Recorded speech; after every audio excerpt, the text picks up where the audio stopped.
इस कार्यक्रम के निमित्त पधारे पूज्य महाराज जी को अपने पुष्पहार अर्पित करके स्वागत अभिनंदन वंदन करते हुए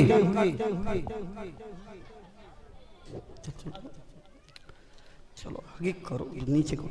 हाँ, जय गुरुदेव, जय गुरुदेव, जय गुरुदेव।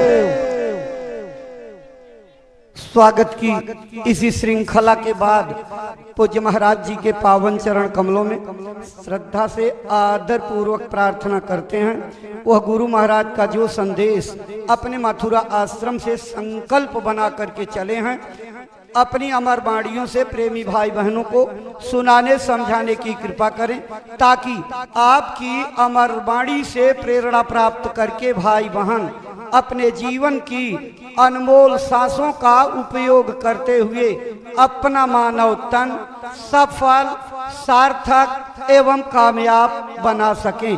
परम श्रद्धेय पूज्य महाराज जी।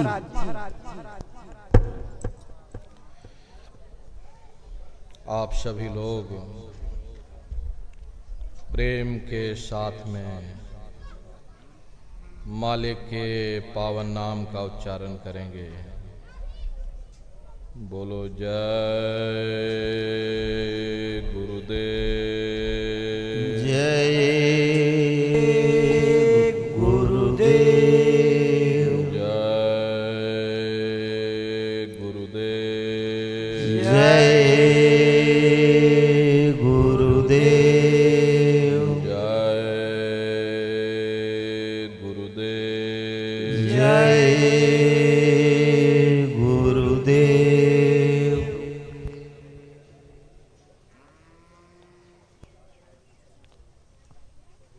सर्वत्र विराजमान शब्द स्वरूप परम पूज्य स्वामी जी महाराज के श्री चरणों में कोटि कोटि नमन प्रणाम करते हुए इस सत्संग समारोह में पधारे हुए सभी सत्संगी धर्म प्रेमी भाई बहनों को सादर जय गुरुदेव। प्रेमी भाई बहनों, हम आप परम सौभाग्यशाली हैं। कैसे कलिकाल में हम लोगों को ये मानव तन, ये मनुष्य शरीर प्राप्त हुआ है। उससे भी परम सौभाग्य की बात है कि इस मनुष्य रूपी मंदिर में बैठ करके हम लोगों को सत्संग सुनने का ये अवसर मिल रहा। सत्संग जल जो कोई पावे, मैलाई सब कट कट जावे। ये सत्संग है,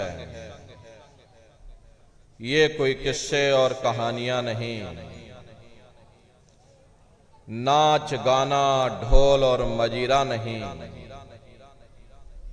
ये महात्माओं की अजर अमर वाणियां हैं। यदि आपने ध्यान से सुन लिया तो निश्चय ही आपको अपने मानव जीवन के उद्देश्यों के बारे में पता चलेगा कि आखिर ये मनुष्य शरीर हमको क्यों मिला है, क्या इसका उद्देश्य है, मरने के बाद हम लोग कहाँ जाएंगे, हमारे रिश्ते नातेदार, हमारे कुटुंब परिवार वाले कहाँ जाएंगे, कैसे हमारी जीवात्मा का कल्याण होगा। इन सभी प्रश्नों की जानकारी आपको सत्संग के माध्यम से प्राप्त होगी। इसलिए प्रेमी भाई बहनों, जो भी वचन वाणी आपको सुनाई जाए, प्रेम और प्यार के साथ बैठ करके एक एक वचन को बड़े ध्यान के साथ सुनिएगा। महात्माओं के सत्संग में कभी किसी जात और बिरादरी, किसी कौम या मजहब या किसी भी व्यक्ति विशेष की कभी कोई निंदा, चुगली, आलोचना या किसी की यहां बुराई नहीं की जाती। सत्संग कैसे जानिए, जित एक नाम वखान। सत्संग वह जगह है जहां केवल शब्द या नाम का प्रचार किया जाता, उस मालिक से मिलने का प्रेम और प्यार पैदा किया जाता। हम आप परम सौभाग्यशाली हैं, यह अवसर हम लोगों को मिला हुआ है। जो भी थोड़े बहुत वचन आपको सुनाए जाएं, उन वचनों को बड़े ध्यान के साथ सुनिएगा और समझने की कोशिश करिएगा।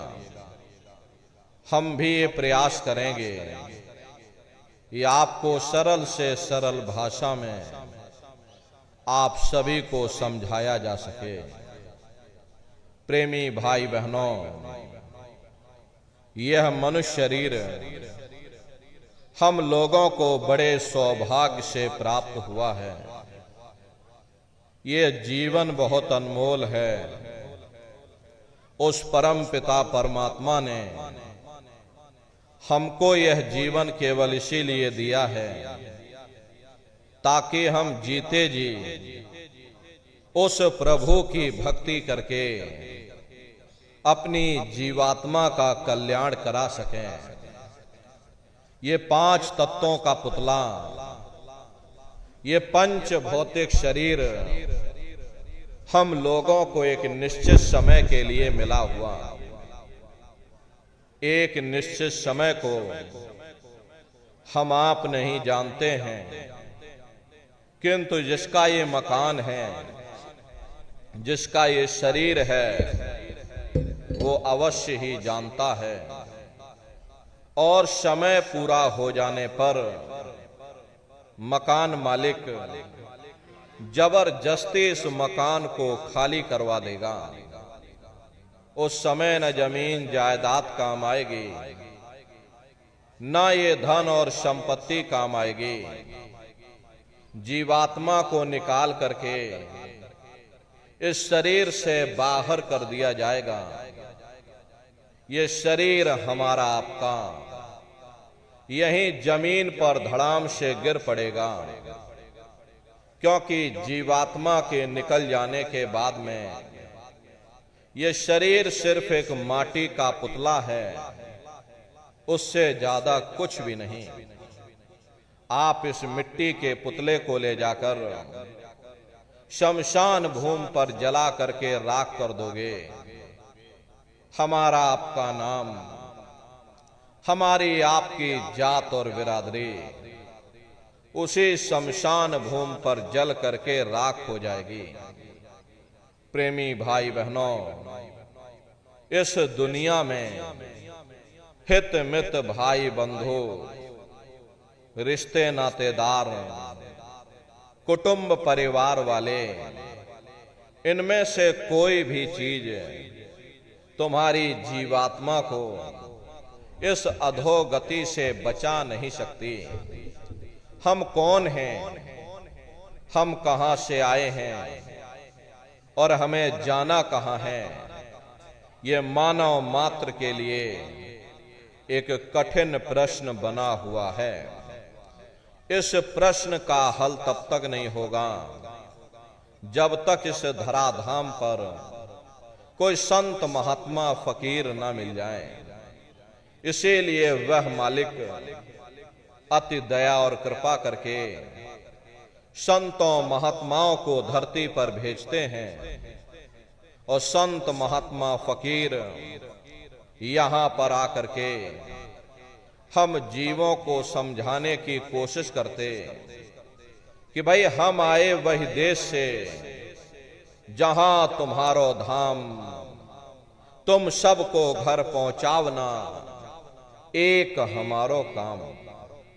हम उसी देश से आए हैं जिस देश के तुम रहने वाले हो, परंतु तुम अपने सच्चे देश को छोड़ करके इस झूठे काल और माया के देश में फंस गए। यह देश तुम्हारा देश नहीं, तुम्हारा देश सचखंड है। ये कौम तुम्हारी कौम नहीं, तुम्हारी कौम सतनाम है। और ये जीवात्मा उस सतनाम रूपी समुद्र की बूंद है। इस बूंद को समुद्र से मिलाओ, यानी जीवात्मा को उस परमात्मा से मिलाओ। वो परमात्मा है, वो आपको मिलेगा, जीते जी मिलेगा। इसी मनुष्य शरीर में मिलेगा। इसी मनुष्य शरीर के अंदर जा करके परमात्मा से मिलने का वह एकमात्र दरवाजा है। उस दरवाजे का भेद केवल संतों महात्माओं को ही प्राप्त है।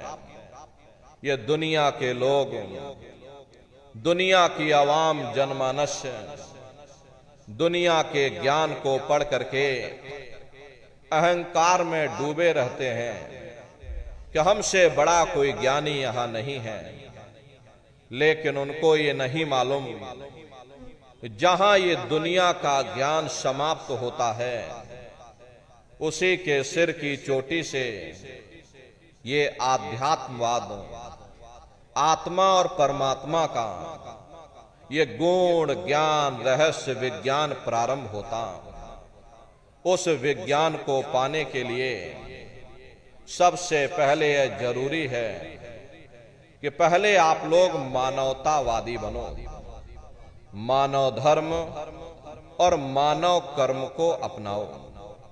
अरे मानव धर्म क्या है?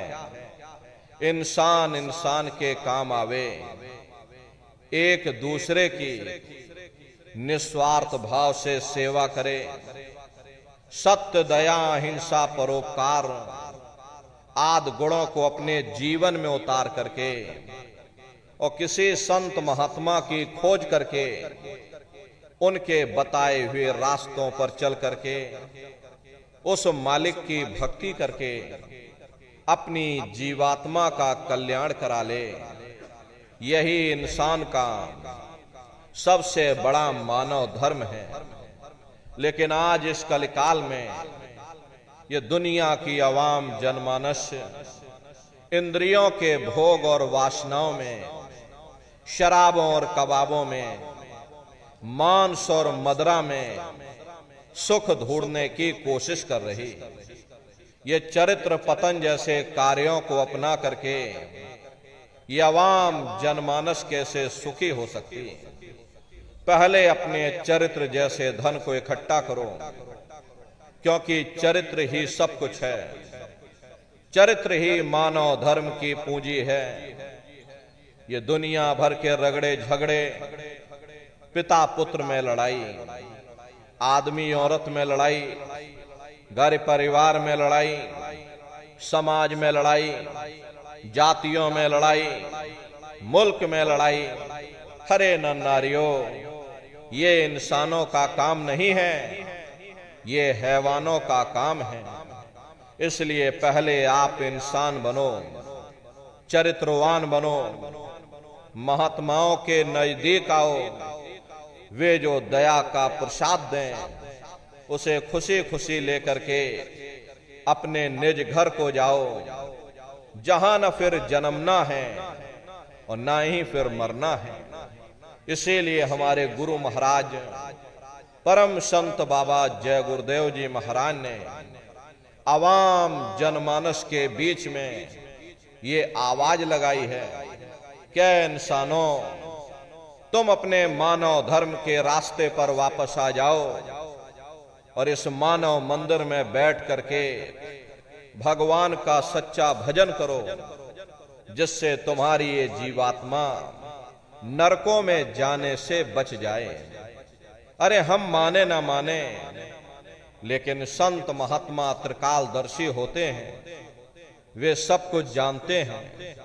अगर हम उनके वचनों को मान जाएंगे तो हम लोग बच जाएंगे, नहीं तो खाई और खंदक में जाकर के गिर जाएंगे। इसीलिए अभी वक्त है उस मालिक से सच्ची प्रार्थना करने का, भगवान के सामने अपने गुनाहों की माफी मांगने का, धर्म मजहब के नाम पर लड़ने झगड़ने का नहीं, जात बिरादरी के नाम पर लड़ने झगड़ने का नहीं। अरे हमने बहुत लड़ लिया, बड़े बड़े झगड़े और फसादें की, बड़े बड़े नुक्ताचीनी की, सिवाय नफरत के हमको क्या मिला। नफरत की ऐसी ज्वाला जली जिसमें घर जल गया, परिवार जल गया, समाज जल गई, जातियां जल गईं, अब सारा देश जल उठा। इसीलिए सारी मानवता बहुत थक गई। हर कोई ऐसी छांव चाहता है जहां उसे ठंडक मिले, शांति और सुकून मिले, और ये सब वहीं मिल सकते हैं जहां शांति के संदेश होते, सुकून के संदेश होते, मानव धर्म और मानव कर्म के संदेश होते। और ये संदेश केवल संत महात्मा फकीर देते हैं, जो समदर्शी होते हैं, जो समस्त जीवों के अंदर उस प्रभु के अंश को देखते हैं। ऐसे समदर्शी उन महात्माओं की खोज करो। ये मत देखना कि महात्मा किस जाति के हैं, महात्मा किस बिरादरी के हैं। अरे जातियां कर्म के अनुसार बनाई गई, जन्म के अनुसार नहीं।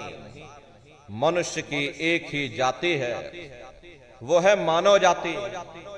और इसी मानव जामे में बैठ करके हमें उस मालिक की भक्ति करनी है। प्रेमी भाई बहनों, सुपच जाति के भंगी थे, रैदास जी महाराज जाति के हरजन थे, मीराबाई जाति की छत्राणी थी।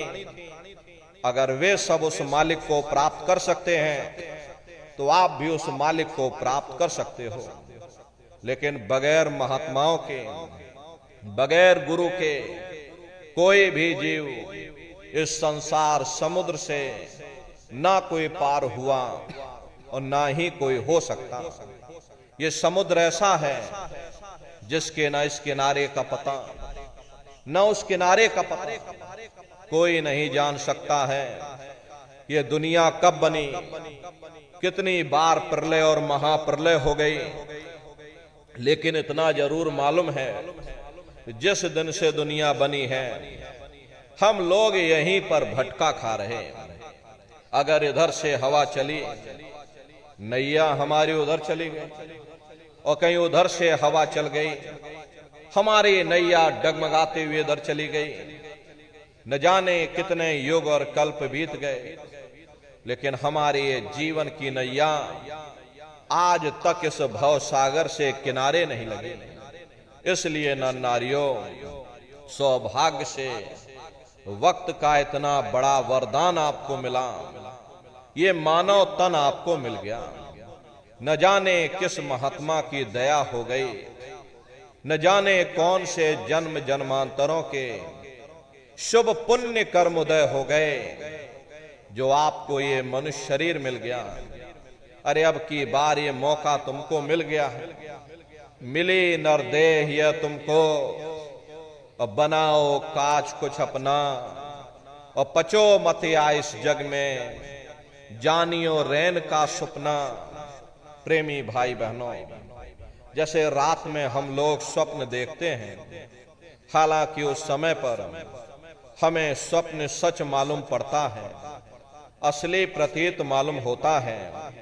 लेकिन जब हम लोग सुबह उठते हैं, जब हमारी आंखें खुलती हैं, तब हमें होश आता है कि नहीं भाई, हम तो स्वप्न देख रहे थे, ये सब भ्रम है। ठीक उसी प्रकार से ये दुनिया भी 10-20-100 साल का स्वप्न है। अब आप कहोगे हम जाग रहे हैं, परंतु प्रेमी भाई बहनों, ऐसा हरगिज नहीं है जिस दिन मौत का वक्त आएगा, अरे हम लोग रोएंगे, हाय हाय करके चिल्लाएंगे कि हाय हमने सारी जिंदगी यूं ही स्वप्न में गुजार दी, जागने का समय तो अभी आया था, जो कुछ करना था अभी करना था। लेकिन प्रेमी भाई बहनों, अब पछताए होत क्या, जब चिड़िया चुग गई खेत। महात्मा प्रेम से जीवों को समझाते हैं कि भाई देह और गृह सब झूठा, और भरम में काहे को खपना, ये घर बार हमारा अपना नहीं, अरे पराया देश है, ये शराय खाना है, ये मुसाफिर खाना है, ये शरीर भी तुम्हारा अपना नहीं, ये भी काल का पिंजरा है, किराए का मकान है, पराया मकान है। अरे किसी को 40-50 साल के लिए मिला, किसी को 80-90-100 साल के लिए मिल गया। जितने जितने श्वास उस मालिक ने बख्शे हैं, उसे खर्च करने के बाद में हमें शरीर को यहीं छोड़ जाना। श्वास दुधारा नित्य ही जारी, एक दिन खाली चाम। प्रेमी भाई बहनों, एक तालाब पानी से चाहे कितना भी क्यों ना भरा हो, आप एक छोटी सी नाली काट कर खोल दीजिए, तालाब में छोटा सा छेद कर दीजिए, तो सारा पानी ही तालाब से बाहर निकल जाएगा। ठीक उसी प्रकार से तुम्हारा ये शरीर भी श्वासों का भंडार है, और जब तक श्वासों का भंडार जारी है, हम दुनिया के काम काज में फंसे हुए, दुनिया के कारोबार में हम आप उलझे हुए।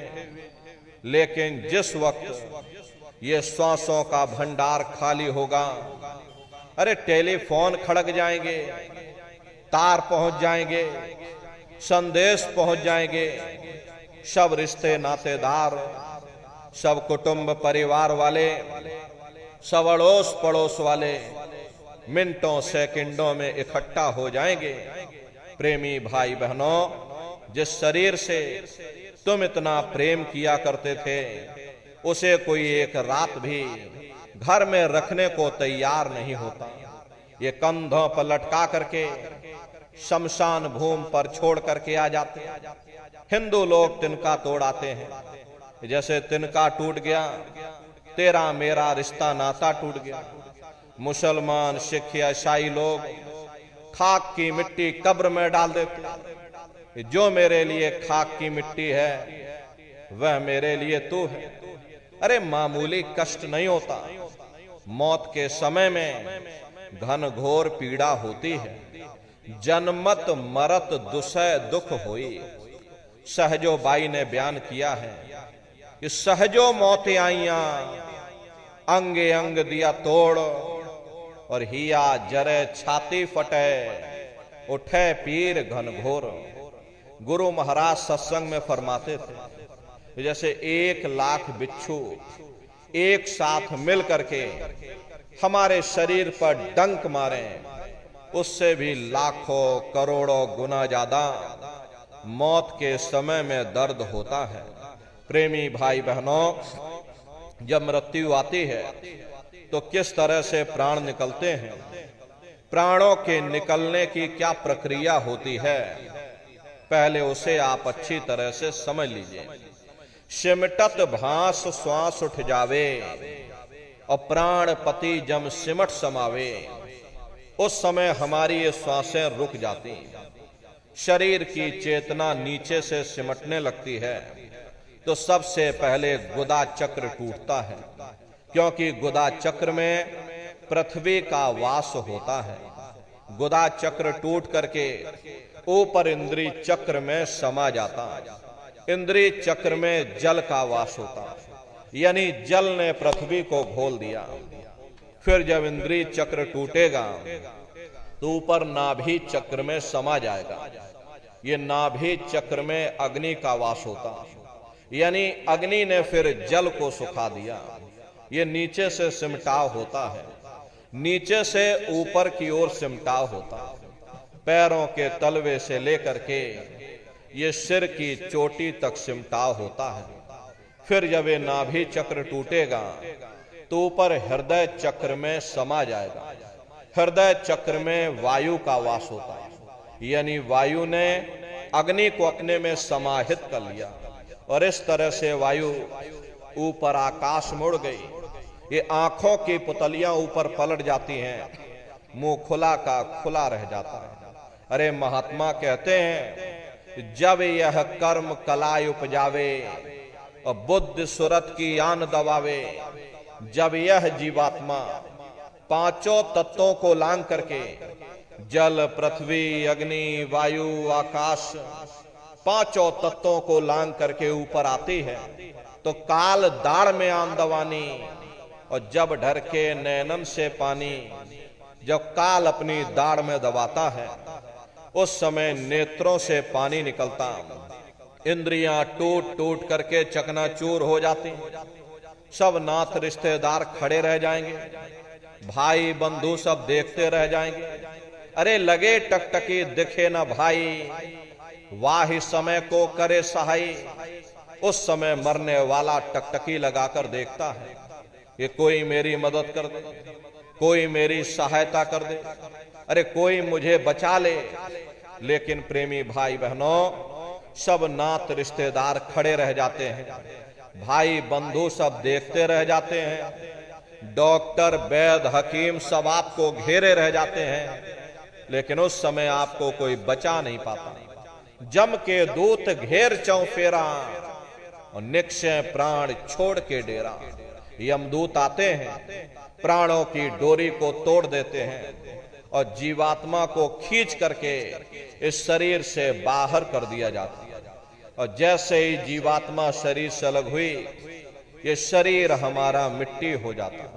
और इस मिट्टी को ले जा करके तुम शमशान भूमि पर जला करके राख कर देते हो। हाड़ जले जैसे लाकड़ी, केस जले जैसे घास, और एक कंचन जैसी काया ढह गई और कोई ना आवे पास। ये कहानी हमारी आपके यहीं समाप्त हो गई। ये जात बिरादरी के रगड़े झगड़े, ये नाम, ये रुतबा, ये शानो शौकत, ये पद और प्रतिष्ठा, ये प्रधानी और ये कलेक्टरी, ये सब तुम्हारी यहीं समाप्त हो गई। लेकिन उधर देखो क्या होता, तुम्हारी जीवात्मा को ले जाकर के ऊपर धर्मराज की कचहरी में पेश कर दिया जाएगा। वहां पलक झपकते ही तुम्हारे अच्छे और बुरे कर्मों का हिसाब किताब हो जाएगा। अरे धर्मराज तुमको सजा सुना देंगे कि ले जाओ इनको फलाने नरक में डाल दो, क्योंकि मैंने इनको मौका दिया था। जब ये माँ के घर में उल्टे लटके हुए थे, सिर इनका जब नीचे था, पैर जब इनके ऊपर थे, माँ के घर में जब ये उल्टे लटके हुए थे, जठराग्नि में जब ये तप रहे थे, उस समय इन्होंने मुझसे प्रार्थना की थी कि हे मालिक, अब प्रभु कृपा करो वही भांति और सब तज भजन करे दिन राति। कि हे परमात्मा, इस बार हमको मौका दे दो, हमको मनुष्य शरीर दे दो, हम भजन करेंगे, भक्ति करेंगे, हम अपनी जीवात्मा का कल्याण करेंगे।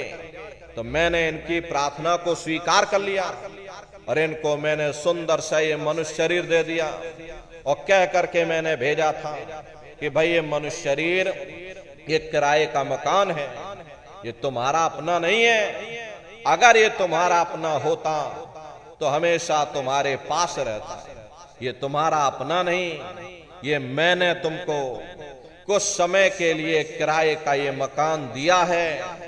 हाँ, तुम अपनी जीवात्मा को मेरे किराए के मकान में बैठा करके मालिक की भक्ति करके समय रहते अपनी जीवात्मा को जगा लेना, अपनी जीवात्मा का कल्याण करा लेना। अरे मैंने कुछ समय के लिए तुम सबको ये किराए का मकान दिया है और जब समय पूरा होगा तो मैं अपने सिपाहियों को ऊपर से भेजूंगा और उस समय पर तुम मेरे किराए के मकान को खाली कर देना। लेकिन इतना ध्यान रखना, जैसा साफ सुथरा मैंने तुमको ये किराए का मकान दिया, वैसा ही साफ सुथरा तुम मुझको वापस लौटाना। लेकिन इस किराए के मकान में बैठ करके इन्होंने बुरे खोटे पाप कर्म कर डाले। मेरे किराए के मकान को इन्होंने अपने कर्मों से गंदा कर दिया, इसलिए कर्मों की सजा इनको मिलेगी। ले जाओ इनको फलाने नरक में डाल दो। अरे महात्मा कभी झूठ नहीं बोलते। महात्माओं ने जब साधना किया, साधना करके जब ऊपर गए और ऊपर जा करके जब उन्होंने अपनी दिव्य दृष्टि से उन नरकों का हाल देखा, तो हमारी आपकी जानकारी के लिए उन्होंने धर्म ग्रंथों में लिख दिया कि लोह के खम्भ तपत के माही, और जहां जीव को ले चिपटाई वहां बड़े बड़े लोहे के खंभे अग्नि से धधक धधक कर लाल हो रहे। ऐसे खोटे जीवों को उन्हीं खंभों के ऊपर लिटा दिया जाता। अरे जीव हाय हाय करके चिल्लाता है, तड़फ तड़फ जीव जुलम बुखारी, और तपत खंभ दुखी उपजे भारी।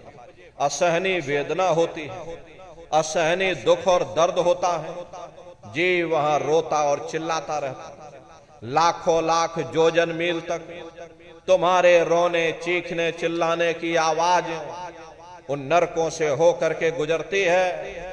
लेकिन प्रेमी भाई बहनों, वह कोई तुम्हारी पुकार सुनने वाला नहीं, कोई तुम्हारी दर्द भरी आवाज को सुनने वाला नहीं। ये दुर्दशा क्यों हो गई? क्योंकि हम लोग मनमुखी हो गए, मन के कहे पर चलने लग गए। मन के कहे पर चल करके बुरे खोटे पाप कर्म करने लग गए। कर्मों का ये जखीरा अंबार के अंबार हमने अपने सिर पर लाद लिए। आज उन्हीं कर्मों का हम आप भोग पा रहे। अरे महात्मा कहते हैं कि नर के अनेक और हैं, कहां लगे कहूं बखान, दुख भोगते यह जीव जो जाने जो भोग समान। कहते भाई एक नरक नहीं, ऐसे वहां पर अनेकों अनेक नरक बने हुए। गरुड़ पुराण में 36 प्रकार के नरकों का वर्णन किया गया। कुंभी नरक निदान्य है, पड़े जीव जग जाए, सिर समेत डूबा रहे और सदा नरक के माही। कुंभी कहते हैं घड़े के आकार का बड़ा विशाल नरक वहां बना। दुनिया भर का मवाद उसमें भरा, बड़ी भारी बदबू उसमें से आती, जीवों को ले जाकर उसी में डाल दिया जाता। कुंभी नरक कल्प लो वासा, और मुख में नरक नाक में श्वासा। कल्प लो वासा यानी 1000 चौकड़ी युग का एक कल्प होता है, और कल्प लो वासा यानी युगों युगों तक ये जीव नरकों की सजा को भोगता रहता। और नरकों की सजा भोगने के बाद में इन्हीं जीवों को सीधे मनुष्य शरीर नहीं दिया जाता, बल्कि ले जाकर के 4 खान 84 लाख योनियों में डाल दिया जाता है। जैसे बच्चा होता है, अब बच्चा पहले कक्षा 1 पास करेगा, फिर कक्षा 2 में जाएगा। ऐसे ही प्रेमी भाई बहनों, वहां पर भी पूरा चैनल बना हुआ। नरकों की सजा भोगने के बाद में इन्हीं जीवों को 4 खान 84 लाख योनियों में डाल दिया जाता है। ये 4 खान 84 लाख योनियां ये कोई मामूली योनियां नहीं होती। 4 खान का मतलब होता है अंडज पिंडज उपमज स्थावर, ये 4 खाने होती हैं। पहली श्रेणी तो इन पेड़ पौधों की आती है जिनके अंदर पानी का तत्व मौजूद होता है। कभी ये भी मनुष्य हुआ करते थे, लेकिन आज अपने कर्मों का ये भोग पा रहे हैं। एक जगह पर बेचारे पेड़ बनके खड़े हुए। दूसरी श्रेणी कीड़े मकोड़ों की आती है जिनके अंदर पृथ्वी और अग्नि का तत्व मौजूद होता है। तीसरी श्रेणी पंछियों की आती है। चौथी चौपाए जानवरों की आती है, और 5वीं स्वयं इंसानों की आती है, जिसके अंदर 5 तत्व जल पृथ्वी अग्नि वायु आकाश 5 तत्व मौजूद होते हैं। प्रेमी भाई बहनों, ये 4 खाने हैं, इनकी अलग अलग कुल 84 लाख योनियां होती हैं। अब आप पेड़ पौधों को ही देखिए, तो ये आम का पेड़ अलग है, नीम का पेड़ अलग है, पीपल का पेड़ अलग है, ऐसे अलग अलग प्रजातियों के कीड़े मकोड़े, अलग अलग प्रजातियों के पशु और पंछी, कुल मिलाकर के 84 लाख योनियां हैं। हम दुनिया के जीव नरकों की सजा भोगने के बाद में इन्हीं 84 लाख योनियों में डाल दिए जाते हैं। अरे मामूली कष्ट नहीं होता। हमको आपको गर्मी लग गई तो हम लोग देखो छाया में आ गए, सर्दी लग गई कंबल रजाई ओढ़, भूख लग गई भोजन कर लिया, बीमार हो गए अस्पतालों में चले गए, अपना अपना इलाज करवा लिया। लेकिन देखो इन जानवरों को, क्या गर्मी, क्या सर्दी और क्या बरसात, एक एक रोटी के टुकड़े के लिए बेचारे दर बदर रोड पर भटकते रहते। किसी का हाथ कट गया, किसी का पैर कट गया, किसी को आपने जीते जी काट डाला, मुर्गी की पकड़ करके गर्दनी घुमा डाली। अरे उनको भी दर्द होता है, उनको भी तकलीफ होती है, लेकिन वे बेचारे बेजुबान हैं, कुछ बोल नहीं पाते हैं, कुछ बता नहीं पाते हैं। हम लोगों के अंदर ये जुबान है, हम लोग बोल बता देते हैं, वे सिर्फ रोते और चिल्लाते रहते। अरे कौन उनकी पुकार सुनने वाला, कौन उनकी दर्द भरी आवाज को सुनने वाला, कौन सी अदालत में जाकर के वे बेचारे दरवाजा खटखटाएं, या कौन मजिस्ट्रेट उनकी फरियाद को सुनेगा। प्रेमी भाई बहनों, कोई सुनने वाला नहीं। अरे कई जन्म भय कीट पतंगा, और कई जन्म भय मीन कुरंगा, कई जन्म पंखी सर्पयो, कई जन्म है वर वृक्ष जोयो, मिल जगदीश मिलन की वरिया, चिरंकार यह देश सजरिया। करोड़ों करोड़ युगों से हम आप नरकों की सजा भोगने के बाद में फिर कभी कीड़े पतंगों की योनि में डाल दिए जाते, कभी पेड़ पौधों की योनि में डाल दिए जाते, तो कभी हम लोगों को अपने अपने कर्मानुसार पशु और पंछियों की योनि में डाल दिया जाता है। प्रेमी भाई बहनों, 84 लाख योनियों की सबसे जो आखिरी योनि होती है वो गाय और बैल की योनि होती है। गाय स्त्री का रूप लेती है और बैल पुरुष का रूप लेते हैं। ये 84 लाख योनियों की सबसे आखिरी योनि यानी कि अंतिम पायदान होता है। उसके बाद तब जाकर के हम लोगों को दोबारा फिर से मनुष्य शरीर प्राप्त होता। इसीलिए कहा गया है कि बड़े भाग्य मानुष तन पाया, कोट जन्म भटका जब। कोटान कोट जन्म जन्मांतरों तक अलग अलग योनियों में भटकने के बाद में तब बड़े सौभाग्य से तुम लोगों को ये मनुष्य शरीर प्राप्त हुआ है। लेकिन बड़े अफसोस की बात है कि जैसे किसी को हीरा मिल गया, उसे हीरे की परख नहीं, उसने हीरे को ले जाकर गधे के गले में बांध दिया। ठीक उसी प्रकार से ये मनुष्य शरीर उत्तम से उत्तम है, लेकिन इंसान इसकी कद्र नहीं करता। खाने पीने ऐसो इशरत में, मोह ममता में अपने कीमती समय को और श्वासों की पूंजी को बर्बाद कर देता। रात गवायो सोए के और दिवस गवायो खाए, और हीरा जन्म अमोल था और कौड़ी बदले। भगवान राम ने कहा कि बड़े भाग्य मानुष तन पाया, सुर दुर्लभ सद ग्रंथ ही गाया। सुर कहते हैं देवताओं को। बड़े से बड़े देवी और देवता भी इस मनुष्य शरीर को पाने के लिए तरसते हैं, क्योंकि इसी मनुष्य रूपी मंदिर में बैठ करके हम आप उस परमात्मा की भक्ति कर सकते हैं। इसीलिए संतों महात्माओं ने इस पंच भौतिक शरीर को सच्चा हरि मंदिर कहकर याद किया कि हरि मंदिर यह शरीर है और ज्ञान रतन प्रकट हुए, ये असली हरि मंदिर है। जब भी वो परमात्मा मिलेगा इसी हरि मंदिर के अंदर मिलेगा। इसी पंच भौतिक शरीर को ईसा मसीह साहब ने टेम्पल ऑफ लिविंग गॉड यानी जिंदा ईश्वर का मंदिर कहा। इसी पंच भौतिक शरीर को गुरु नानक साहब ने नर नारायणी देह कहकर याद किया। ये वो देह है जिसमें नारायण स्वयं विराजमान है। अरे वो नारायण जब भी मिलेंगे तुम्हें तुम्हारे अंदर मिलेंगे। यही कबीर साहब ने कहा है कि जो तिल माही तेल है, जो चकमक में आग, तेरा साईं तुझ में और जाग सके तो जाग। जैसे तिल में तेल होता है, पत्थर में अग्नि होती है, ठीक उसी तरह से वो मालिक हर एक के घट घट में, हर एक के वजूद के अंदर बैठा हुआ। यही महात्माओं ने कहा कि कस्तूरी कुंडल बसे, मृग धूड़े बन माही, ऐसे घट घट राम हैं दुनिया देखे नहीं। जैसे हिरन कस्तूरी की खुशबू को बाहर जंगलों में ढूंढता फिरता, हालांकि वो खुशबू उसके नाभि से हो करके आती है। वही हाल हम जीवों का है।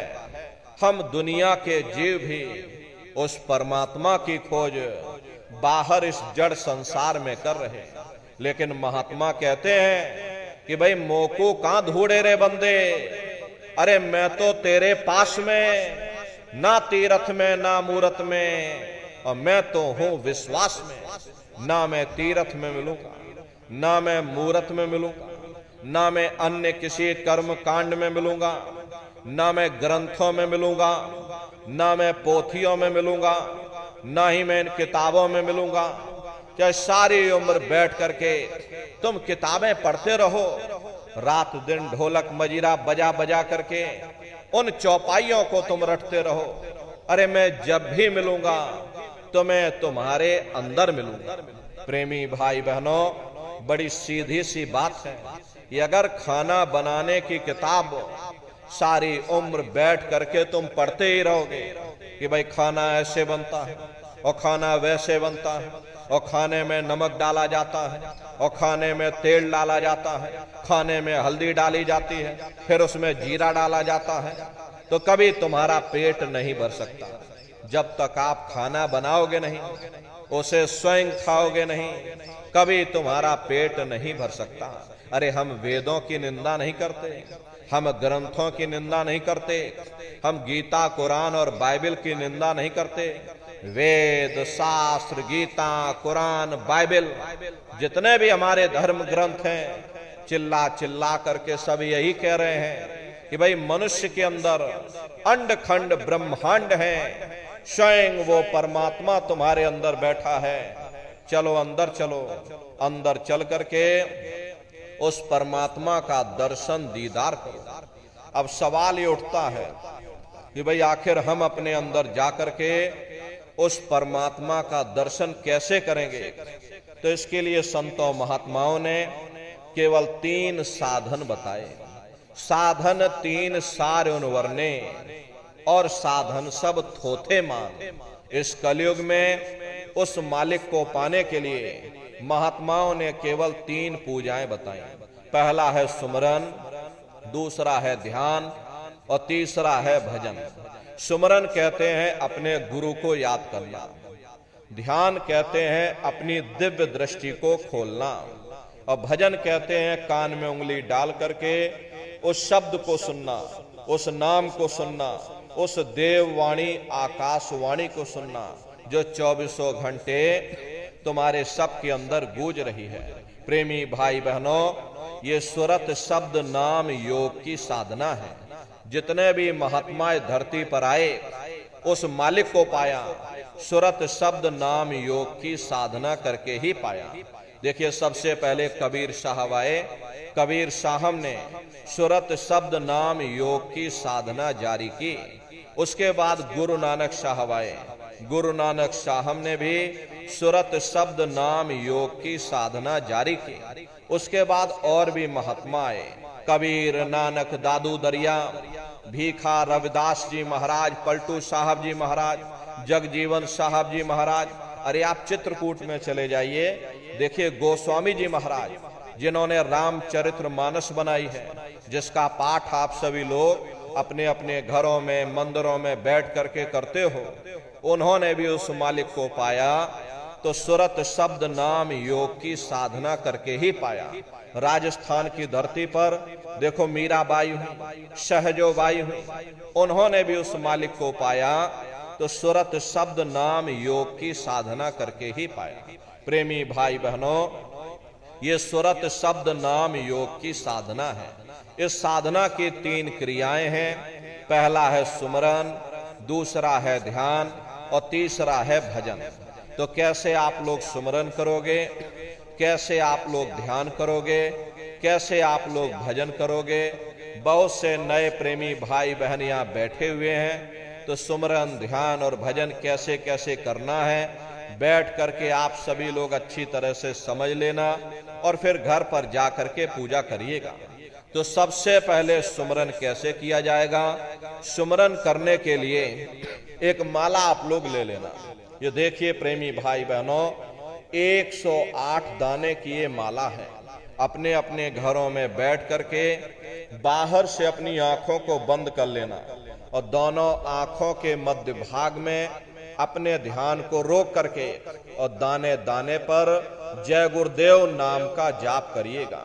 हर दाने पर जय गुरुदेव नाम, हर दाने पर जय गुरुदेव नाम, जय गुरुदेव जय गुरुदेव जय गुरुदेव जय गुरुदेव, कुल 108 बार करिएगा।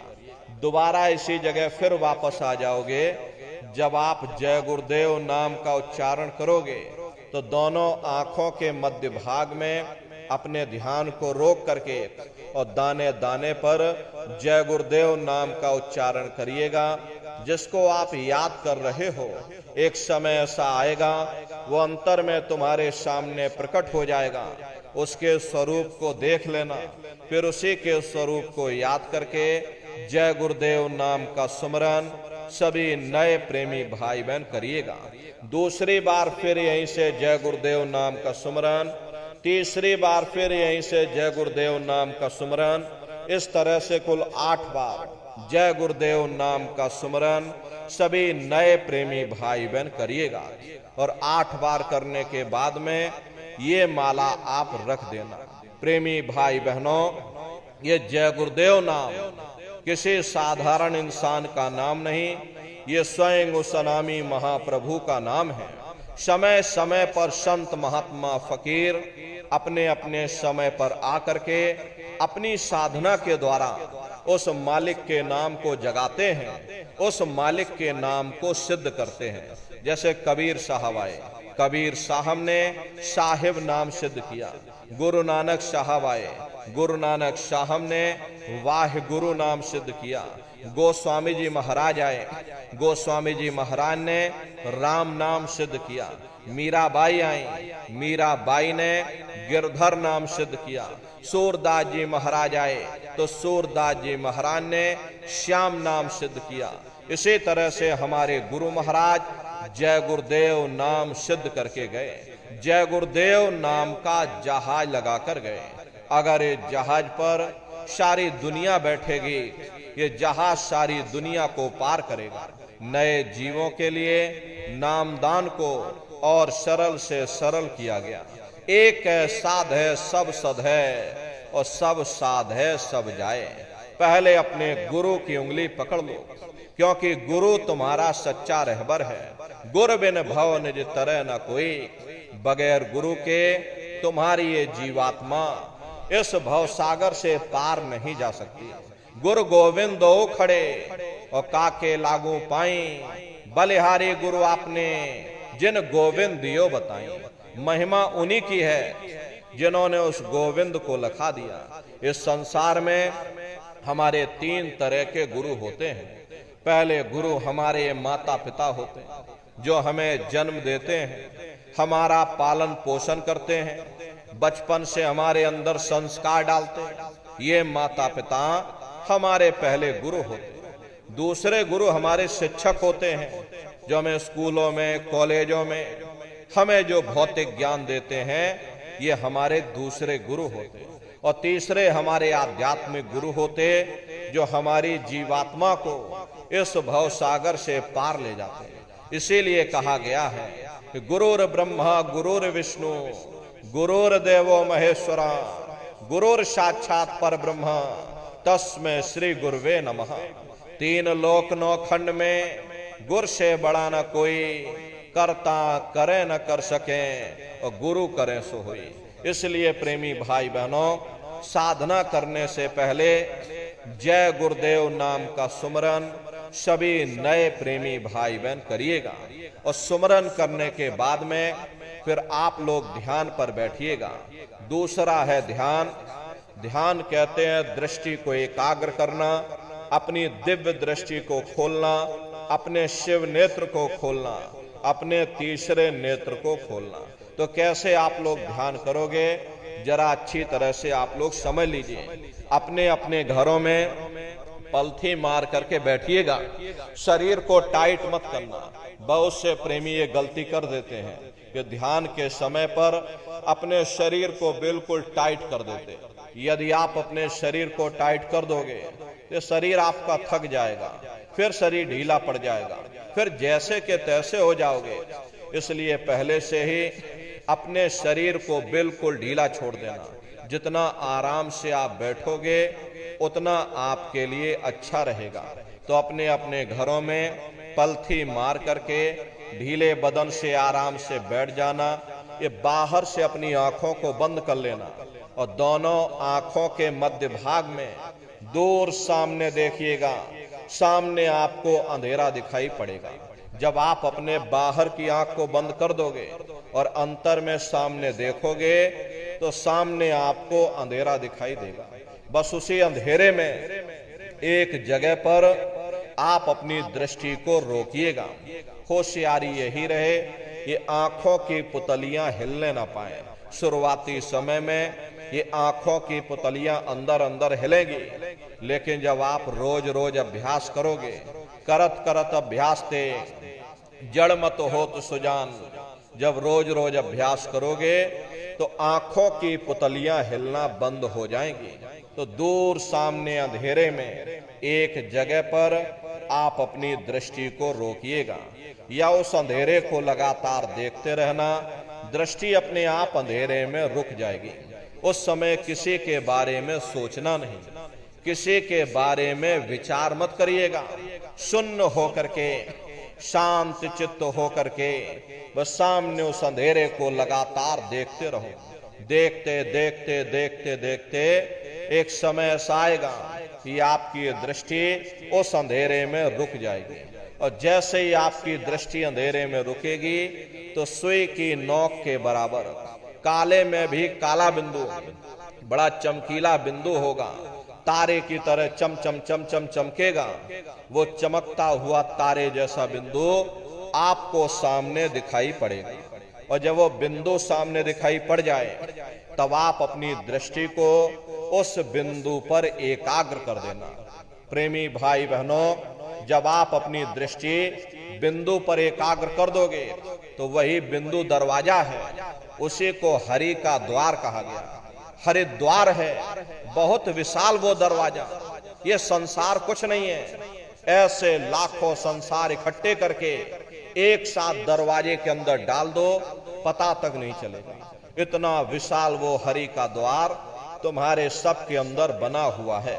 एक छोटे से बीज को लेकर के हम आपसे कहें कि इस बीज के अंदर बहुत बड़ा पेड़ है तो आप भरोसा नहीं करोगे।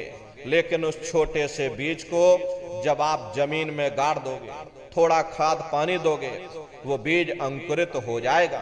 उसमें से विशाल लताएं भी निकलेंगी, विशाल वृक्ष का रूप भी लेगा, उसमें से फल और फूल भी निकलेंगे। इसी तरह से आप सभी के अंदर सुई की नोक के बराबर तारे की तरह छोटे से छोटा चमकता हुआ बिंदु है। उस बिंदु के अंदर बड़े बड़े ब्रह्मांड बसे हुए हैं। वो तारे जैसा चमकता हुआ बिंदु आपको सामने दिखाई पड़ेगा। और जब वो बिंदु सामने दिखाई पड़ जाए तब आप अपनी दृष्टि को उस बिंदु पर एकाग्र कर देना। और जब आप अपनी दृष्टि उस बिंदु पर एकाग्र कर दोगे तो वही बिंदु दरवाजा है। वो दरवाजा खुल जाएगा, ये शिव नेत्र खुल जाएगा, ये दिव्य दृष्टि आपकी खुल जाएगी और आप दरवाजे के अंदर दाखिल हो जाओगे। एक बार प्रेमी भाई बहनों, ये दिव्य दृष्टि खुल जाए, फिर क्या भूत, क्या भविष्य, क्या वर्तमान, कोई भेद आपसे गुप्त नहीं रहेगा। लाखों वर्ष पहले क्या हुआ था, भविष्य में क्या होने वाला है, अरे आप अपने अपने घरों में बैठ करके और ध्यान लगा करके भूत, भविष्य और वर्तमान को देख सकते हो। तो यह है ध्यान करने का तरीका। एक बार फिर से आप लोग समझ लीजिए कैसे आपको ध्यान करना है। अपने अपने घरों में पलथी मार करके बैठ जाना, बाहर से अपनी आंखों को बंद कर देना, दोनों आंखों के मध्य भाग में दूर सामने देखिएगा, सामने आपको अंधेरा दिखाई पड़ेगा। जब आप अपने बाहर की आंख को बंद कर लोगे और अंतर में सामने देखोगे तो सामने आपको अंधेरा दिखाई पड़ेगा। वही अंधेरा पर्दा है, वही अंधेरा दीवाल है। प्रेमी भाई बहनों, वो सामने अंधेरा दिखाई पड़ेगा और जब वो अंधेरा दिखाई पड़ जाए प्रेमी भाई बहनों, तो एक टक हो करके अपनी दृष्टि को उस अंधेरे में रोकने की कोशिश करना। उस समय किसी के बारे में सोचना नहीं, किसी के बारे में विचार मत करना, शरीर को बिल्कुल हिलाना नहीं, सुन्न हो करके बस सामने उस अंधेरे में आप अपनी दृष्टि को रोकिएगा या उस अंधेरे को लगातार देखते रहो तो दृष्टि अपने आप धीरे धीरे अंधेरे में रुक जाएगी। और जैसे ही आपकी दृष्टि उस अंधेरे में रुकेगी तो सुई की नोक के बराबर तारे की तरह चमकता हुआ बिंदु सामने आपको दिखाई पड़ेगा। और जब वो बिंदु सामने दिखाई पड़ जाए तब आप अपनी दृष्टि को उस बिंदु पर एकाग्र कर देना। और जब आप अपनी दृष्टि उस बिंदु पर एकाग्र कर दोगे तो वो बिंदु फट जाएगा, वो दरवाजा खुल जाएगा, ये शिव नेत्र खुल जाएगा, ये दिव्य दृष्टि आपकी खुल जाएगी और आप दरवाजे के अंदर दाखिल हो जाओगे। तो प्रेमी भाई बहनों, ये है ध्यान करने का तरीका। और तीसरा है भजन। गाने बजाने का नाम भजन नहीं है, ये नाच गाना ढोल मजीरा इसका नाम भजन नहीं है। भजन कह तो शब्द को सुनना, उस नाम को सुनना, उस देववाणी आकाशवाणी को सुनना जो 24 घंटे तुम्हारे सबके अंदर गूंज रही है। अरे बाहर से कुछ नहीं लाना प्रेमी भाई बहनों, 24 घंटे वो आकाशवाणी तुम्हारे अंदर गूंज रही है। तो कैसे भजन करोगे जरा अच्छी तरह से समझ लीजिए। ये दोनों उंगली कानों में डाल करके ये कानों को बंद कर लेना। कान इसीलिए बंद किए जाते हैं ताकि बाहर की कोई आवाज हमको सुनाई ना पड़े। अपनी सुविधा से बैठिएगा, कुर्सी पर चाहे कुर्सी पर बैठ जाओ, सोफे पर चाहे सोफे पर बैठ जाओ, या कोई तकिया इस तरह से रख लेना और दोनों कोहनियां रख करके दोनों उंगली कानों में डाल करके ये कानों को बंद कर लेना। अब बहुत सी हमारी माताएं बहनें हैं, बूढ़े बुजुर्ग हैं, अरे भाई आपके घुटनों में दर्द होता होगा या रीढ़ की हड्डी में दर्द होता होगा और आप बैठ करके भजन नहीं कर पाते हो तो आप लेट करके भजन करो। ऐसे सीधे लेट जाओ और लेटे लेटे आंख और कान को बंद कर लेना। मतलब तो आंख और कान को बंद करना है, चाहे आप लेट करके करो या चाहे आप बैठ करके करो। यही कहा गया कि आंख कान मुख बंद कराओ, अनहद झिंगा शब्द सुनाओ। यानी पहले अपनी आंख को बंद करो, अपने मुख को बंद करो, दोनों उंगली कानों में डाल करके ये कानों को बंद कर लो और ऊंचे से ऊंचा ध्यान दे करके गौर से उस आवाज को सुनने की कोशिश करो। प्रेमी भाई बहनों, जब आप अपने कानों को बंद करके और अंतर में गौर से सुनोगे तो आपको ऐसा अनुभव होगा कि कहीं सीटी जैसी आवाज हमारे कानों में बज रही। टी इस तरह से सीटी जैसी आवाज शुरू में आप सभी को सुनाई पड़ेगी। करना कुछ नहीं है, लेटे हो चाहे बैठे हो, बस आप उस आवाज को सुनते रहना और सुनते सुनते उसी में लीन हो जाओ। जब आप उसमें लीन हो जाओगे तो कुछ समय बाद में दोबारा आपको अनुभव होगा कि कहीं बड़ी दूर से एक महीन आवाज, घंटे और शंख की आवाज हमारे कानों में बज रही। जैसे मंदिरों में घंटियां बजती हैं, टन टन टन टन। तो बाहर तो आपने नकल किया।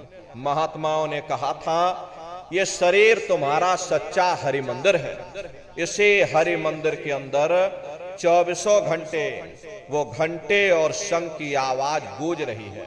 उसी घंटे शंख की आवाज को महात्माओं ने शब्द कहा।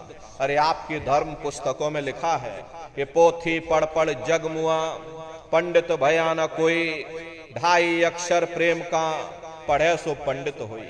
दुनिया वाले कहते हैं कि 2.5 अक्षर का मतलब प्रेम है। अरे प्रेम नहीं है, प्रेम में तो मात्रा लगी हुई। यहाँ पर जिस 2.5 अक्षर का वर्णन उन महात्माओं ने किया था वो है शब्द, शा आदा बा और दा। उसी शब्द को महात्माओं ने नाम कहा। कल युग जोग न यज्ञ न ज्ञाना, एक आधार नाम गुण गाना।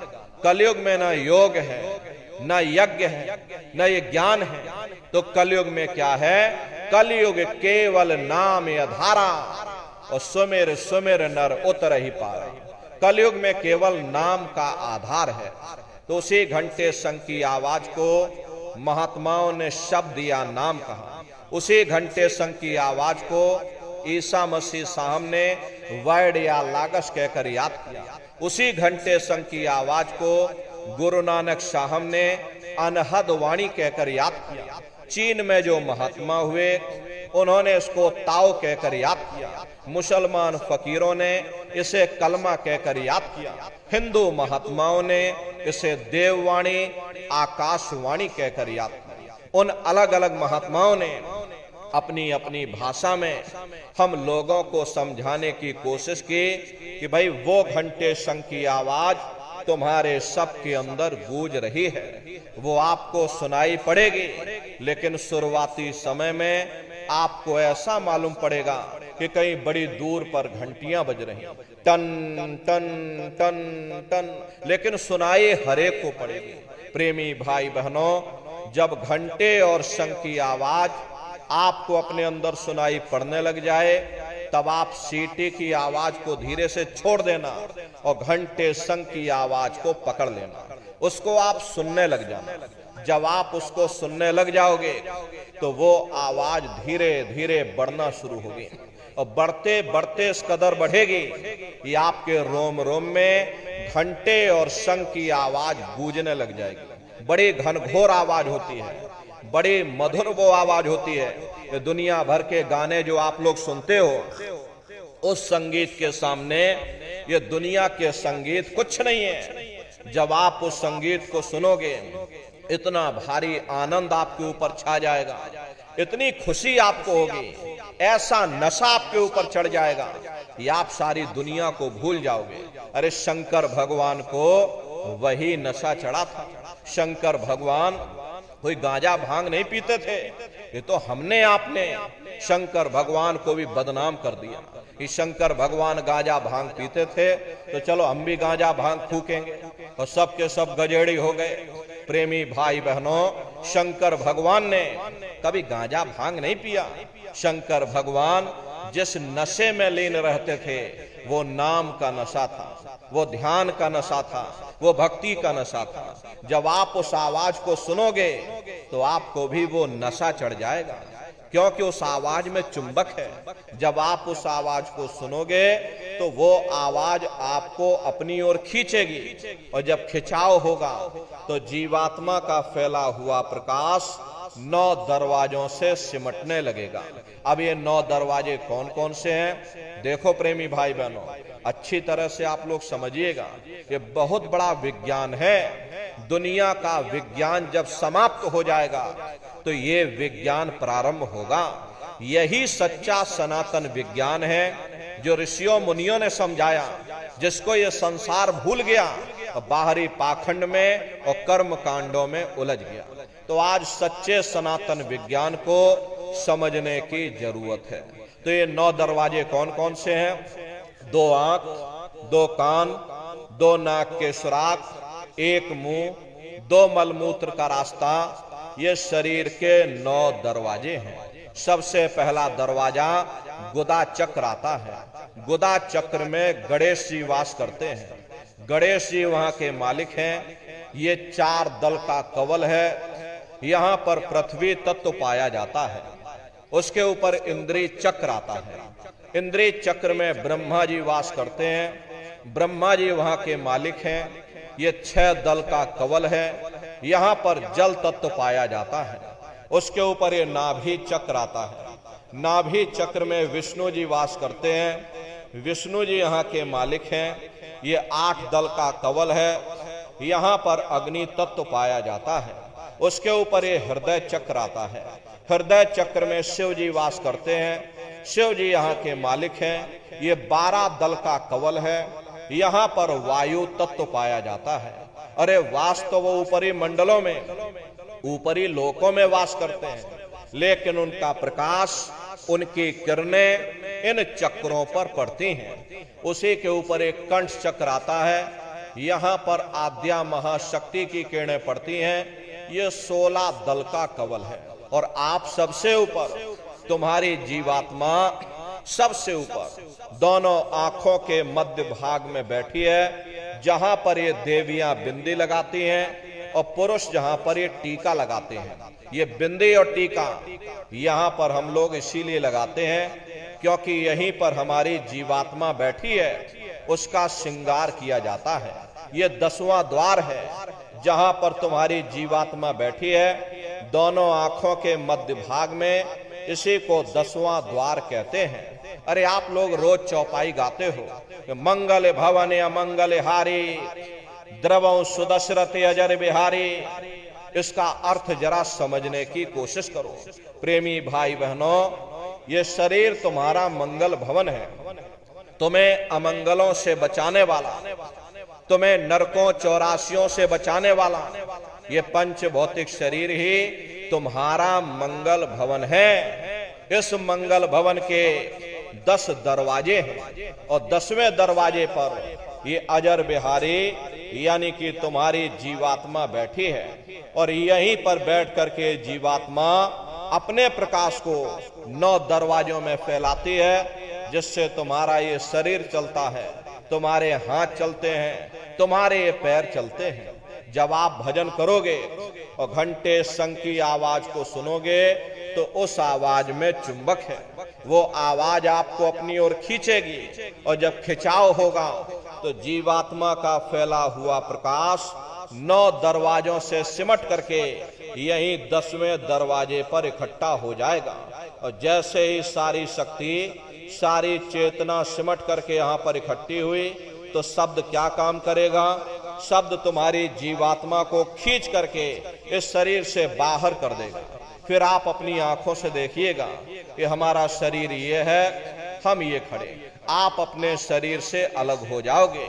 जैसे चिड़िया होती है, चिड़िया घोंसले से निकल करके आसमानों की उड़ान भरती है, शाम को फिर अपने घोंसले में आ जाती है।